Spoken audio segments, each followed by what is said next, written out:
বিশ্বের সবচেয়ে দামি মশলা জাফরান, যা শুধু রান্নার উপকরণ নয় বরং একে বলা হয় লাল সোনা। এই মশলার জন্ম খুবই সূক্ষ্ম ও কষ্টসাধ্য এক প্রক্রিয়ার মধ্য দিয়ে, যেখানে প্রতিটি ধাপই পরিশ্রম আর ধৈর্যের গল্প বলে।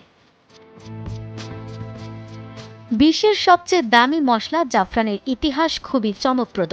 গবেষণা অনুযায়ী প্রায় 1700 খ্রিস্টপূর্বে গ্রিসের মিনোয়ান সভ্যতায় প্রথম জাফরানের ব্যবহার দেখা যায়। জাফরানের যাত্রা শুরু হয় ক্রোকাস নামের ছোট্ট বেগুনি ফুল থেকে। শরৎকালে মাত্র কয়েক দিনের জন্য এই ফুল ফোটে।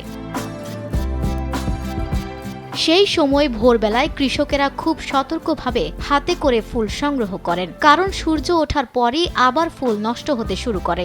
এরপর শুরু হয় সবচেয়ে গুরুত্বপূর্ণ ধাপ, ফুল থেকে লাল রঙের 3টি গর্ভমূল আলাদা করা। খুব সূক্ষ্মভাবে আঙুলের সাহায্যে এই অংশ সংগ্রহ করা হয়, কারণ সামান্য ভুলেই পুরো মান নষ্ট হয়ে যেতে পারে।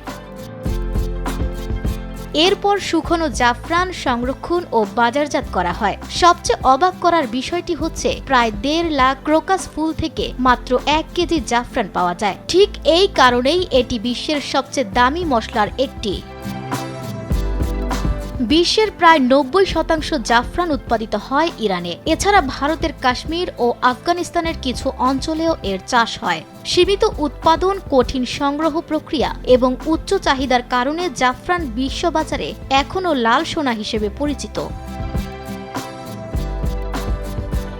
জাফরান শুধু মশলা নয়, রান্নার পাশাপাশি এর রয়েছে ঔষধি গুণও। গবেষণায় দেখা গেছে এটি মানসিক চাপ কমাতে, হৃদস্বাস্থ্য ভালো রাখতে এবং শরীরে প্রশান্ত আনতে সাহায্য করে। তাই আধুনিক এই যুগে জাফরান শুধু মশলা নয়, বরং আভিজাত্য ও বিলাসিতার প্রতীক হয়ে উঠেছে। আফসানা ভুঁইয়া, দেশ টিভি।